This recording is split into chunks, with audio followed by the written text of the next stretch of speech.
Voilà, le thème de ce matin va tourner autour de la gestion des documents techniques. Donc on va articuler la session autour de 3 exemples principaux. Premièrement, le plan, en deuxième, une notice, par exemple, et puis en troisième, une note de calcul, voilà, qui sont 3 types de documents qu'on va retrouver au sein d'une entreprise, par exemple, d'un point de vue étude. Et puis ces documents-là, on va les mettre sous le couvert de M-Files avec associé à des documents, associé à des produits, associé à des projets, associé à des clients, etc., etc. Donc on va dérouler les choses de la façon suivante. On verra tout d'abord ce qu'on appelle la fiche produit ou une fiche article. Globalement, c'est la même chose, juste une question de terminologie. Premièrement, on parlait du plan tout à l'heure. Donc le plan, on va voir comment on peut le capitaliser issu de notre outil de conception, par exemple, de manière à le retrouver dans notre plateforme M-Files collaborative et de faire du partage autour de ce plan-là avec les services annexes au bureau d'études, de manière à ce que la production, les achats et autres services qui ont besoin d'avoir accès à ces informations-là puissent aller les chercher par eux-mêmes. Ensuite, nous verrons les moyens de recherche. Donc, par exemple, typiquement, se mettre dans la peau de quelqu'un qui est aux achats, à la prod, à la qualité, qui va avoir besoin d'aller rechercher de l'information que quelqu'un d'autre, comme le bureau d'études, par exemple, serait venu stocker à l'intérieur de M-Files. Ensuite, le traitement des modifications. Comment on peut engendrer une modification avec un workflow en faisant intervenir différentes personnes. Une fiche descriptive de la modification, par exemple. Ensuite, on verra comment on peut gérer les autres types de documents. Donc, ce qu'on disait tout à l'heure, sera principalement la notice et la note de calcul à travers 2 modes d'intégration différents, un document Word et un fichier Excel. Donc, on verra comment on va gérer ça aussi. Et puis, l'approbation. Donc, l'approbation, c'est la validation des documents à travers des cycles d'approbation ou des workflows de manière à faire interagir différentes personnes pour approuver des documents, mettre en place des droits d'accès par rapport au statut des documents et ainsi de suite. Donc on démarre avec la fiche produit. Quand on parle de fiche produit, en fait, dans M-Files, on va considérer ça comme une fiche descriptive d'un objet. Donc ça peut s'apparenter à un produit, ça peut s'apparenter à une machine, une pièce, un composant, un document, etc., etc. Et ce formalisme-là, ce formulaire-là va permettre de décrire l'objet dans M-Files de manière à pouvoir utiliser ces propriétés-là pour pouvoir faire de la recherche derrière, utiliser ces propriétés-là pour être exploitées à l'intérieur des documents, par exemple, mais également utiliser l'objet qu'on va créer, l'objet produit qu'on va créer, pour pouvoir lui associer toute la documentation qui va graviter autour de ce produit-là. Donc, on verra qu'on va compléter un certain nombre de propriétés sur notre produit, par exemple, et que ces propriétés-là, elles sont entièrement personnalisables. Donc, ce qu'on va voir ce matin, c'est juste un exemple. Et il faut également avoir à l'esprit que les propriétés qu'on va compléter dans M-Files tout de suite après peuvent être issues d'une base externe. Par exemple, je crée un objet dans M-Files et je veux associer cet objet-là à un code article ou un client ou un fournisseur ou une machine, quelque chose comme ça. Et ça, on peut imaginer que ce code article, ce client ou cette machine-là soit issu d'un système externe à M-Files, comme un ERP, un CRM, un outil de SAV ou autre, et que M-Files récupère ces informations-là sous forme de liste déroulante, par exemple, de manière à pouvoir associer quelque chose ou un document qu'on va créer dans M-Files en lien avec un client, en lien avec un article de mon ERP ou en lien avec une machine, par exemple. Donc les différentes propriétés descriptives, c'est du texte, des dates, ça peut être des listes de valeurs, ça peut être du numérique, ça peut être facultatif, ça peut être obligatoire. Donc là, la porte est ouverte par rapport aux besoins de chacun et de chacune. Et globalement, ces propriétés-là, on l'a déjà dit, elles vont permettre de décrire le produit, on va dire, ou la machine, ou ce qu'on est en train de concevoir par rapport à ça. Donc on va pouvoir lui appliquer des statuts, des descriptions, des codes articles et ainsi de suite. Ça, les informations portées sur la fiche descriptive du produit sont propres à chacun et personnalisables comme on l'a dit. Donc ce qui veut dire que si on vient dans M-Files, ici, on va pouvoir créer un certain nombre d'objets dont on retrouve la nature ici dans la partie gauche. Nous, ce qui nous intéressait principalement aujourd'hui, c'est de créer un objet de type produit. Et on va imaginer que ce produit-là, c'est quelque chose que nous allons concevoir, par exemple, derrière. Donc là, on peut imaginer créer une fiche produit de type pour un quad, par exemple, qui est une conception qu'on va réaliser ensemble ce matin. Donc je vais décrire mon produit. Je lui mets un nom, un titre. Ensuite, je peux venir fouiller, par exemple, à l'intérieur de mes articles issus de mon ERP.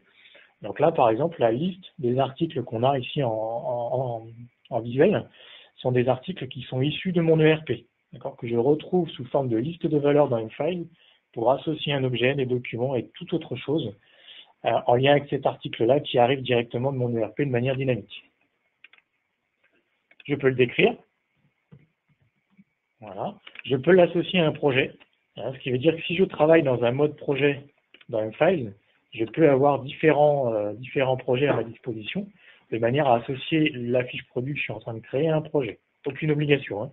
Toutes ces propriétés-là sont personnalisables et on peut les rendre obligatoires ou facultatives en fonction des besoins de chacun.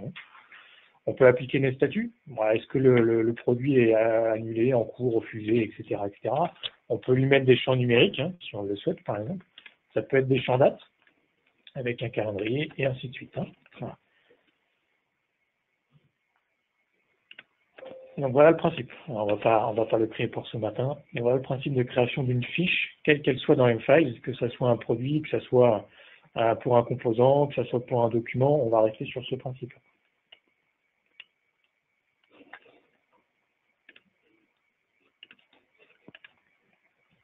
Voilà, on avance. On a dit qu'en premier lieu, ce qui allait nous intéresser, c'était la gestion du plan. Donc le plan, généralement, il va être issu d'un outil de conception. Donc on va voir comment, à travers un outil de conception tel que Solid Edge ou SolidWorks par exemple, on peut capitaliser le plan par exemple au format PDF et du coup utiliser M-Files sous forme de plateforme collaborative pour gérer notre plan et le mettre à disposition des services qui vont suivre le bureau d'études dans le déroulement de notre processus. Donc l'idée c'est d'avoir une base commune de travail et que les achats, la production et la qualité, et peu importe qui dans l'entreprise ait besoin d'avoir un accès au plan, sur son téléphone, par exemple, lorsqu'il est sur site client ou en déplacement, puisse aller rechercher le plan et avoir une information à disposition à jour. Donc, grâce à l'interaction avec la CAO, on va savoir faire du partage de plans 2D et 3D, ce qui est bien au niveau des PDF 3D pour avoir aussi une visualisation intégrée dans M-Files directement et devoir tourner la conception en 3D. Et puis, à l'intérieur de M-Files, on va aussi retrouver tout un tas de moyens de recherche pour une mise à disposition de la part pour les utilisateurs, de manière à ce qu'ils puissent aller rechercher par eux-mêmes des plans et autres documents. Hein. Donc comment ça fonctionne? Par exemple, je peux me positionner dans ma CAO. Donc ici, on est en présence de Solid Edge, hein, par exemple. Donc le bureau d'études a réalisé une conception ici. En ce qui concerne SolidWorks, ça sera le même schéma. Hein. Je retrouve une barre d'intégration ici dans mon environnement de conception. Dans cette barre d'intégration, j'ai une interaction ici avec M-Files qui va me permettre de capitaliser ce que l'utilisateur a fait dans sa conception à travers les propriétés qu'il a saisies, comme le nom, le quad, la roue gauche, le pare-choc, le moteur, etc., qui sont des propriétés qui ont été saisies dans M-Files, qu'on va retrouver, qui ont été saisies dans Solid Edge, qu'on va retrouver ensuite dans M-Files grâce au connecteur entre ma conception et M-Files. Donc c'est ce qu'on appelle de l'échange d'attributs. Hein. Je saisis une propriété, par exemple, dans Solid Edge, telle que le nom, ou le numéro de document, ou la révision, ou de la matière, n'importe quoi, enfin tout ce qu'on peut imaginer saisir sous forme de propriété de manière à compléter le cartouche de la mise en plan, par exemple. Ces propriétés-là vont arriver dans M-Files derrière pour pouvoir faire de la recherche de la mise en plan. Donc ensuite, le connecteur entre Solid Edge et M-Files présente un jeu de couleurs qui va faire que l'utilisateur a visuellement ce qu'il a déjà envoyé dans M-Files, donc ce que M-Files connaît déjà, ou ce que M-Files ne connaît pas encore, et ce que M-Files connaîtrait déjà mais qui ne serait pas encore à jour. Par exemple, on voit que tout ce qui est en bleu et en vert sont des informations que M-Files connaît déjà. Par contre, en vert, on voit que ce sont des informations à jour, ça veut dire que ni l'indice, ni la description, ni les propriétés, toute autre propriété n'ont pas été changées dans Solid Edge, donc M-Files est à jour par rapport à ces informations-là. On voit que on n'a pas de orange, mais on pourrait imaginer avoir une ligne orange, ce qui voudrait dire que le nom, par exemple, du châssis central a été changé dans Solid Edge.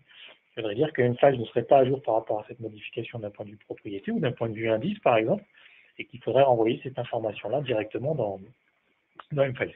En blanc, ce sont des informations inexistantes, ce qui veut dire que j'ai peut-être déjà fait un premier import dans M-Files avec un certain nombre de lignes, en bleu et vert ici, et que le reste est venu se compléter au fur et à mesure de ma conception, et pour l'instant M-Files n'est pas à jour par rapport à toutes ces modifications-là, et on va devoir les envoyer pour mettre à jour toutes ces informations-là, aussi bien au niveau des propriétés qu'au niveau des mises en place.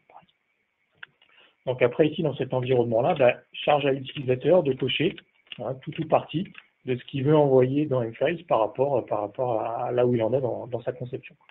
On peut travailler aussi dans un mode projet, c'est-à-dire que si dans M-Files, on vient créer un projet qui va faire un espèce de container dans lequel on va venir associer toute la documentation du projet, au-delà des documentations techniques, ça peut être un cahier des charges, ça peut être les exigences du client, ça peut être la commande, ça peut être un avenant, enfin ça peut être tous les documents qui vont graviter autour du projet. On va savoir ici rattacher les objets qui vont être créés de Solid Edge vers M-Files, ainsi que les PDF des mises en plan, en lien avec un projet, directement ici. Ce qui veut dire qu'une fois que le travail est fait, on va retrouver ces informations-là dans M-Files, ici directement, et à travers une vue, on va pouvoir aller voir nos composants CAO. Donc c'est les composants CAO ici, qui ont été transférés grâce au connecteur entre mon outil de conception et M-Files ici. Donc si on y regarde un petit peu plus près, globalement ici on voit que c'est un objet. Cet objet-là, il a un certain nombre de propriétés descriptives, comme un numéro de document, comme une description aussi, comme une révision. Il est typé, on sait que c'est un assemblage, et il est associé à un projet, il est associé à un produit, etc. Donc ici, la description, le numéro de document, la révision, etc. sont des informations qui sont récupérées de Solid Edge et qu'on va retrouver ici dans M-Files, et derrière, on va exploiter ces informations-là pour pouvoir faire de la recherche. Ou autre chose. Ensuite, ce que le connecteur fait entre la conception et M-Files derrière, c'est que si je regarde mon quad, au-delà d'avoir un objet quad avec des propriétés descriptives, j'ai aussi un certain nombre d'informations documentaires qui ont été captées par le connecteur. Premièrement, j'ai le PDF, ici, de la mise en plan. C'est-à-dire que le PDF de la mise en plan ici devient disponible en fonction des droits d'accès de chacun, bien entendu, mais on va utiliser M-Files sous forme de plateforme collaborative pour mettre à disposition cette information-là, ce plan-là, au service annexe au bureau d'études. Donc là, je vais taper des mots-clés, quad ou des choses comme ça. Je suis aux achats, je vais taper quad par exemple, et je vais retrouver les mises en plan qui sont associées au quad. Et donc de cette manière-là, moi je vais être autonome pour pouvoir venir aller chercher l'information par moi-même. Donc on est plus dans une mise à disposition où le bureau d'études à travers M-Files vient mettre à disposition ces plans, qui sont ces livrables de sortie en fait, pour les autres services. Il y a également le PDF 3D, comme on disait tout à l'heure, qu'on va retrouver, alors ça c'est pas le PDF 3D, c'est le PDF 2D. Mais on va retrouver aussi le PDF 3D, voilà, qui peut être généré automatiquement et mis à disposition, ici, ce qui permet d'avoir une visualisation aussi 3D du produit, qu'on retrouve directement dans M-Files. Et on peut aussi imaginer, pourquoi pas, générer un fichier Excel qui comporterait la nomenclature du produit sous forme de format Excel, comme on le voit ici, là en dessous, là, à ce niveau-là, qui serait mise à disposition également pour les autres services qui auraient besoin d'avoir la nomenclature au format Excel. Ensuite, on voit que le quad, il est associé à 4 autres composants. Ça veut dire qu'au-delà de la conception, de l'entête de conception, l'assemblage de tête, on va dire, ces sous-ensembles et ces pièces, à travers le connecteur, comme on l'a vu tout à l'heure dans la boîte de dialogue, sont captés également sous forme d'objets. Donc ici, on retrouve la roue gauche, qui est un cas d'emploi du quad. Pardon, qui n'était pas un cas d'emploi du quad, mais qui est un des composants du quad. C'est plutôt dans l'autre sens, effectivement. Donc si je regarde la roue gauche, c'est effectivement un des sous-ensembles. Donc c'est également un assemblage ici, qui porte ses propres propriétés descriptives. Voilà. Et si je raisonne à l'inverse, je peux aller voir la roue gauche et descendre, aller voir les composants de la roue gauche, ici, et voir qu'il est lié au quad directement. D'accord. Et dans ces cas-là, monter ou redescendre les cas d'emploi des différents composants. Donc on a dit que les composants étaient typés, assemblage, pièces, etc. Ça peut être autre chose, et on peut utiliser également ça pour pouvoir faire de la recherche. On voit ici que la jante a un statut approuvé et la carrosserie ensemble a un statut obsolète. Ça, on verra tout à l'heure comment ces statuts-là sont appliqués à travers M-File et ce que ça engendre après, parce que ça peut engendrer derrière en termes de droit d'accès.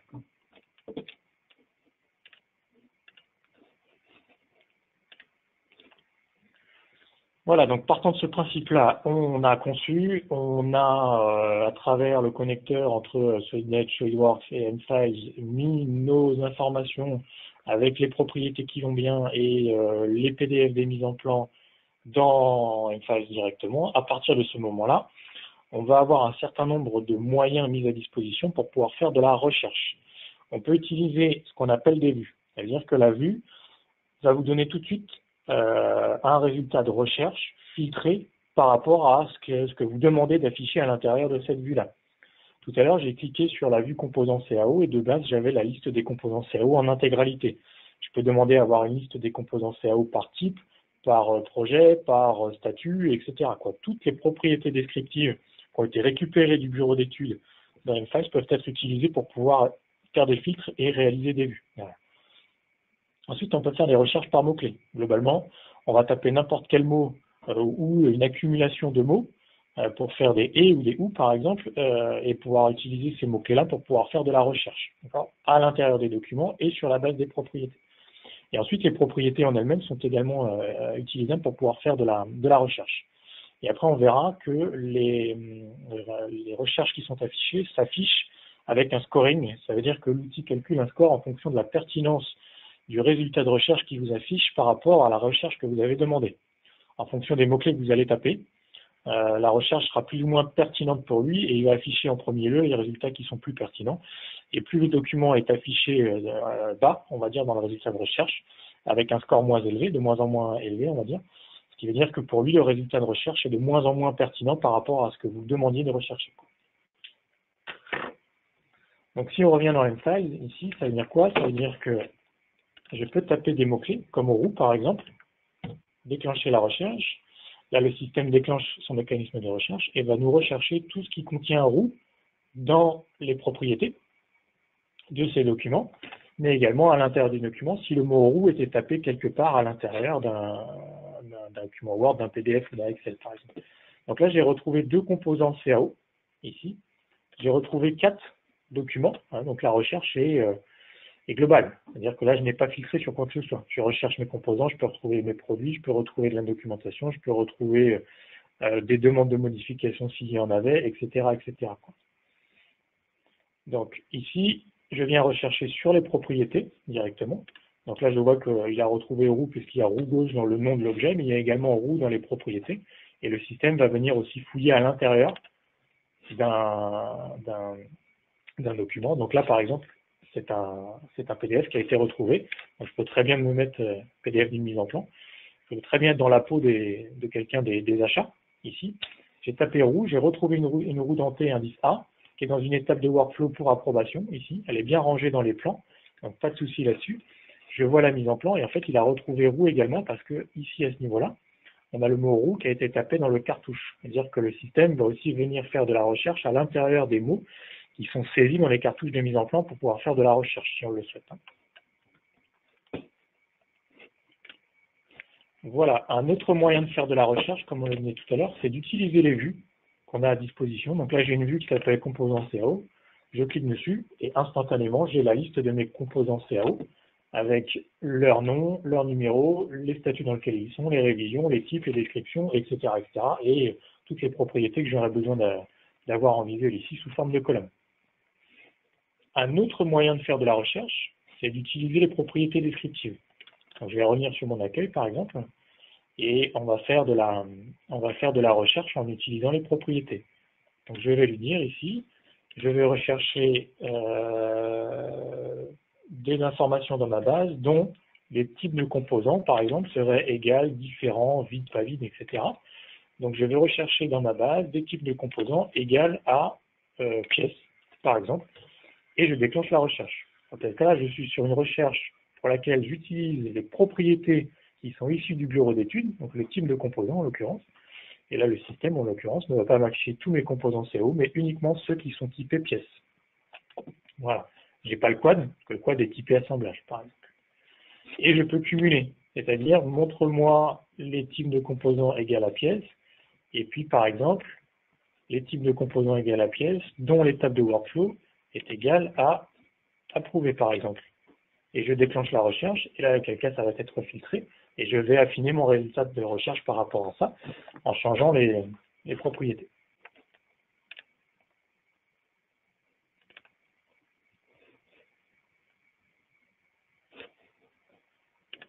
Voilà. Ensuite, on peut imaginer mettre en place le traitement des modifications. C'est-à-dire qu'on peut utiliser Mfiles pour gérer un formulaire de modification pour compléter un certain nombre de propriétés descriptives de cette modification-là. Et on peut utiliser Mfiles pour supporter le processus de traitement de ces modifications-là à travers un workflow. exemple, celui qu'on a sous les yeux ici, je démarre mon workflow, je vais mettre ma demande de modification en cours. Une fois qu'elle est en cours, il y a quelqu'un qui va éventuellement interagir pour la rejeter ou la mettre en attente d'approbation. Je peux demander à quelqu'un d'autre d'interagir lorsque c'est en attente d'approbation pour confirmer la demande de modification, comme quoi elle est acceptée, par exemple, ou rejetée. Je peux descendre en rejeter ici. Et une fois qu'elle est confirmée, on va la mettre en traitement. Il y a un certain nombre de gens qui vont interagir et puis derrière, on va terminer. Ce qui veut dire qu'on va avoir un suivi aussi des modifications qui sont en cours, des modifications qui sont en attente d'approbation, des modifications qui sont confirmées, etc. Et derrière, on va pouvoir faire du suivi et du reporting par rapport à ça, de savoir combien on traite de modifications dans l'année, combien on en refuse, combien sont confirmées, et qui fait quoi, et ainsi de suite, quoi. Donc, on va partir d'un des composants de notre, qui est issu de la conception là, de tout à l'heure. Qu'on va prendre, je sais pas au hasard, on va prendre la carrosserie, je crois qu'elle a rien.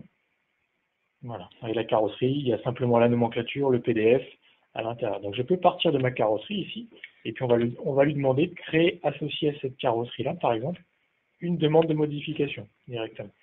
Donc là, je vais avoir un formulaire à compléter qui est personnalisable en fonction des besoins de chacun pour pouvoir supporter la description de la demande de modification et puis lancer le workflow qui va bien derrière. Donc on va décrire, comme on a décrit le quad tout à l'heure, modification du châssis par exemple, la date de la demande c'est aujourd'hui, on peut lui remettre une description si on veut, on peut mettre une priorité, 1, 2, 3, 4, ça c'est encore, ça reste de la description, ça reste des propriétés qu'on va exploiter derrière pour faire du suivi et du reporting. On peut indiquer une criticité, ici, on peut l'associer à un composant, par exemple, donc on va lui dire, ça va être associé à ma carrosserie, voilà. Cette carrosserie-là est associée à un projet, conception quoi, donc est-ce que je veux récupérer ce projet directement sous forme de propriété pour aller plus vite dans la saisie de mes propriétés. On peut ici imaginer mettre un responsable, voilà. Et on peut imaginer ici mettre des participants, par exemple, si on le veut, pour pouvoir faire intervenir ces participants-là dans le traitement de cette non-conformité-là. On voit en bas le workflow qui est en train de se lancer, donc c'est un processus modification qui sera propre à chacun, en fonction des besoins de chaque entreprise. Et on démarre avec le statut en cours, comme on l'a dit tout à l'heure. Et je crée. Voilà. Ce qui veut dire que si je regarde, ici je vais mettre en favori ma carrosserie ensemble. Si je regarde ma carrosserie ici, et que je viens voir ce qui se passe d'un petit peu plus près, je vois maintenant que ma carrosserie, qui était dans un statut obsolète, dispose en dessous, en visuel ici, une demande de modification, c'est la numéro 3, qui est dans un statut en cours, ici à ce niveau-là. Et que cette demande de modification est un objet, comme les autres, que j'ai ici sous forme de description et qui est lancé dans un workflow. Voilà. Ensuite, on a dit que l'étape suivante de mon workflow, de cette demande de modification-là, était de mettre la demande de modification soit en attente d'approbation, soit rejetée. Donc on peut imaginer la mettre en attente d'approbation. Avec un petit commentaire de manière à informer la personne qui va nous suivre dans le processus de traitement de ces modifications-là, sur ce qu'on a à faire, sur la tâche qu'elle aura à réaliser, sur le point précis qu'elle devra regarder à l'intérieur de la carrosserie, etc.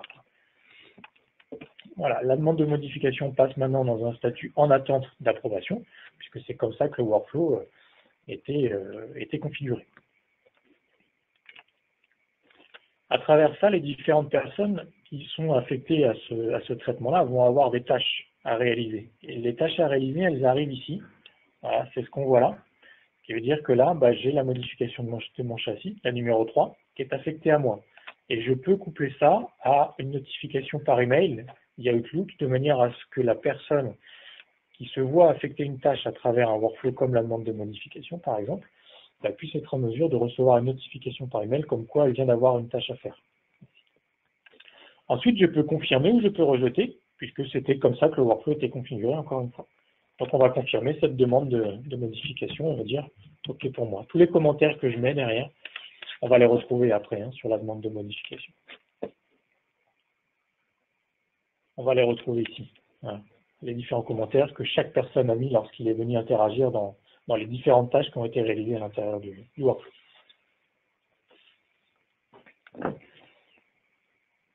Ensuite, on ne va pas aller au bout du workflow, on va s'arrêter là, mais le principe est le même, si on voulait poursuivre. Maintenant, on va avoir un certain nombre de moyens de recherche, comme on l'a vu tout à l'heure. Mais on peut aussi avoir des vues. Voilà, j'ai une vue ici qui s'appelle gestion des modifications, qui va me donner la liste des modifications. Donc ici, je vois modification du châssis par exemple, le statut dans lequel elle est, qui est le responsable, la date, etc. Donc on peut imaginer rajouter les différentes colonnes qui vont bien. Et je peux rentrer également dans un niveau de précision supplémentaire, c'est-à-dire voir mes modifications par statut. Je vais voir mes modifications qui sont dans un statut en traitement, par exemple ici, et je retrouve ma modification numéro 1 ici, qui était dans un statut en traitement. Donc on va pouvoir utiliser les priorités, les criticités, les responsables, toutes les propriétés descriptives ici qu'on a mis sur notre description tout à l'heure de la modification, les échéances et ainsi de suite. On va utiliser tout ça pour pouvoir faire des vues et du suivi, d'aller voir quelles sont les modifications dans une criticité haute, quelles sont les modifications en priorité numéro 1, quelles sont les modifications de tel ou tel responsable, et puis derrière d'exploiter ça pour faire du suivi, faire de la relance, etc. et de voir ce qui pourrait bloquer dans le processus.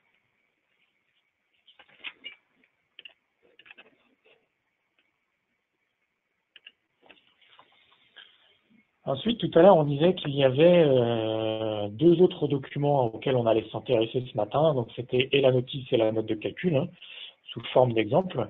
Donc là, on va parler non plus de plan, mais plutôt de format Word ou de format Excel, à travers ces deux documents-là. Ce qui veut dire qu'on va devoir les intégrer dans M-Files en lien avec notre projet, en lien avec notre produit quad de tout à l'heure, et on va pouvoir le faire de différentes manières. Soit un glisser-déposer si le fichier est dans un environnement Windows, par exemple, en imaginant qu'il a été travaillé ou qu'il est récupéré par un client, un fournisseur, dans un email, on va le glisser-déposer dans M-Files pour le mettre sous le contrôle de M-Files en lien avec notre quad, par exemple. Mais on peut aussi créer des nouveaux documents directement à partir de M-Files avec des modèles de manière à avoir quelque chose qui est formaté en termes de mise en page pour une notice, par exemple. Donc on va faire les deux. On va partir de notre produit quad ou pas, peu importe, on peut partir de zéro, c'est pas très grave. On va créer un nouveau document, ici. Ce document-là, on va indiquer que c'est une notice. Voilà. J'ai à disposition ici le modèle qui a été mis à disposition de la part des administrateurs sur cette notice-là, qui va me permettre de l'exploiter de manière à ce que si moi ou quelqu'un d'autre, on vient créer une notice, on ait tous la même trame documentaire et que ce soit uniforme au sein de l'entreprise, quelle que soit la personne qui vient créer la notice. Ensuite, on va décrire cette notice-là, comme on le disait tout à l'heure. Quel est le produit auquel elle est associée? Le quad. Encore une fois, il peut y avoir une intelligence dans les propriétés pour pouvoir aller plus vite dans le fait de compléter les informations qui sont ici. Quelle est la date, etc., etc. Et puis on va créer cette notice dans un environnement Word.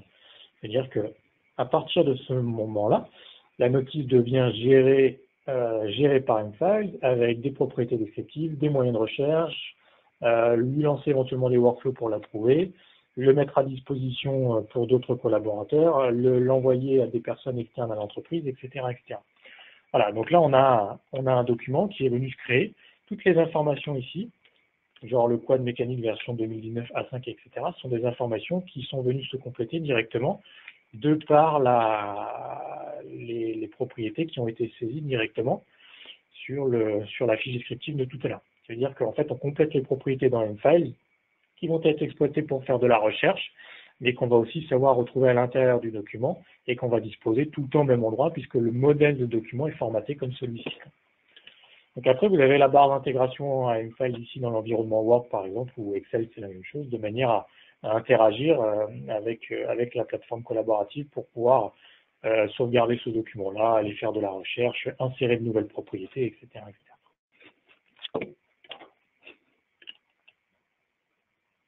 Voilà. Un autre moyen d'associer de la documentation, c'est par exemple ici, j'ai une note de calcul qui est au format Excel. Je peux la prendre, je peux la glisser, et je vais la déposer dans M-Files et je vais l'associer directement à mon produit. Voilà. Donc là, ça ne devient pas un objet en tant que tel, c'est simplement un fichier Excel qui est rattaché à ce document-là et qui devient maintenant géré par M-Files directement et qui est en lien avec le produit quad sur lequel on va pouvoir aussi lancer des workflows, faire de la recherche, etc., etc. Donc, ce sont deux manières différentes. Soit j'utilise directement M-Files ou la barre d'intégration Office, soit c'est des informations qui sont issues par exemple d'un fournisseur, d'un sous-traitant ou d'un client, je peux les glisser, les déposer, soit de l'environnement Windows, soit directement depuis un email.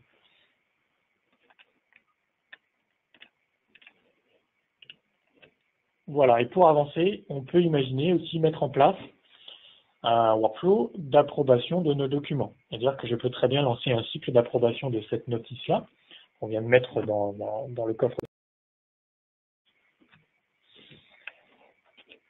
Encore une fois, ce workflow-là est personnalisable. C'est-à-dire que j'ai une étape ici en rédaction, c'est-à-dire que le document va être en rédaction pour l'utilisateur qui l'a créé. Ce document-là, il va être approuvé. Je peux imaginer rajouter une étape d'approbation par une tierce personne, et puis derrière, on va le rendre obsolète en fonction de son cycle de vie, et on va pouvoir faire un retour sur approuvé, par exemple. Ici, en visu, on a une notification. C'est un exemple de mail de ce que peut recevoir l'utilisateur lorsqu'il est notifié sur quelque chose qu'il a à faire. Donc là, c'est une approbation d'un document, par exemple, une facture est en attente de vérification, avec une échéance, avec des objets concernés, donc la facture, le client concerné, et ainsi de suite, quoi. Donc, ce qui veut dire que ici, je retrouve ma notice. Donc, encore une fois, j'ai les moyens de recherche à disposition pour pouvoir faire de la recherche. Je peux avoir différents workflows, affectés ou pas à mon document. Mais ici, je peux avoir différents workflows avec différents statuts. Donc là, je vais mettre mon document dans un workflow qui s'appelle validation document avec une étape en rédaction et je l'enregistre ici. Ensuite, ce document-là, je peux l'approuver, par exemple. Et encore une fois, mettre des commentaires. Et en finalité, ce qui est intéressant, c'est que si je prends ma notice, c'est d'aller voir aussi l'historique de ce qui s'est passé sur ce document. Donc la version 1 qui n'avait pas de statut, la version 2 qui avait un statut en rédaction, et la version 3 qui a maintenant un statut approuvé. Ce qu'on montre là pour la notice, c'est vrai pour les autres types d'objets et de documents avec lesquels on a travaillé ce matin.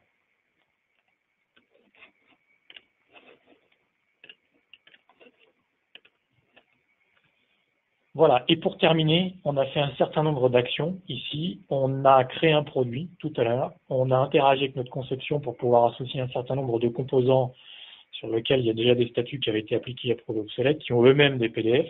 On est venu associer une notice, on est venu associer une note de calcul.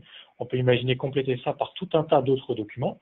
Maintenant, ce qui est intéressant, c'est d'avoir la vision complète 360 de ce qui s'est passé et de tout ce qui a gravité autour de ce produit-là, qui globalement va s'apparenter à ça. Je vais aller voir mon produit, ici, mon quad. Et de ce quad-là va découler un certain nombre de choses. Je vois ici tout de suite la note de calcul qu'on a associée à notre quad tout à l'heure. Je vois que ce quad-là est associé à un article issu de mon ERP, avec un code article 001751. Je vois que ce quad-là, il a 7 composants CAO issus de ma conception, avec les statuts approuvés, obsolètes, etc. Et que ces composants-là, ils ont dessous des PDF, de mise en plan, des nomenclatures Excel, etc., qui sont associés à des projets, et ainsi de suite. Je vois également que ce quad-là, il a un autre document, qui est la notice, que cette notice-là, elle est approuvée, et ainsi de suite, et ainsi de suite. Ça veut dire que là, de manière naturelle, sans s'en rendre compte, on a fait des cas d'emploi entre nos composants, notre conception, notre quad, nos différents documents, les statuts, et ainsi de suite. Et après, on a une vue complète de ce qui s'est passé autour du quad. Et on peut aller un petit peu plus loin, comme on le disait tout à l'heure, c'est d'aller voir pour un document précis, d'aller fouiller et d'aller retrouver l'historique de ce qui s'est passé pour cette notice-là. Donc c'est un autre moyen de faire de la recherche, c'est de partir d'un élément, d'un produit, d'un composant, d'un document, puis d'aller voir dessous ce qui se passe, ou ce qui s'est passé.